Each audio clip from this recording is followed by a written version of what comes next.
آج کا میرا عنوان ہے ہمارے رب کا ذاتی نام کیا ہے؟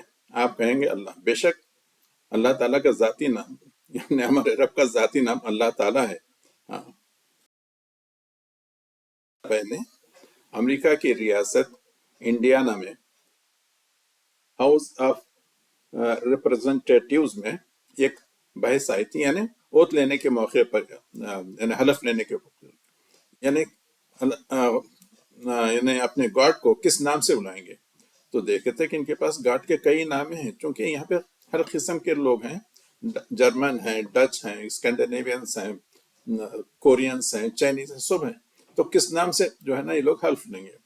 تو بحث چلی چلی چلی، پھر آخر میں معلوم ہوا کہ ایک ہی نام ہے جس پہ سب متحد ہو سکتے ہیں، وہ نام ہے اللہ. خیر مضمون کے آخر پڑھ لیں، آخر میں جو حصہ ہے وہ پڑھ لیں، بہت ہی مزے کا ہے. اچھا، دوسری چیز، ہم لوگ جو مسلمان اللہ تعالیٰ کی بجائے خدا کا نام استعمال کرتے ہیں. تو ہاں، میں عالم نہیں ہوں مگر ایک چیز بتا رہا ہوں، ہاں، کہ اللہ کا نام استعمال کرنے سے ہم کو 40 نیکیاں ملتے ہیں. کیا خدا کا نام استعمال کرنے سے بھی ہم کو اتنے ہی نیکیاں ملتی ہیں؟ ہاں، مولانا مودودی نے بھی اپنی تفہیم القرآن میں خدا خدا کا لفظ استعمال کیا ہے. خیر وہ بہت بڑے مولانا تھے، میں ان کے بارے میں بات نہیں کر سکتا، بہت بڑی جسارت ہوگی. مگر میں جو ہے نا اپنے رب کے لیے صرف اللہ کا لفظ استعمال کرتا ہوں. ہم بات غلطی سے خدا بھی نکل جاتا ہے.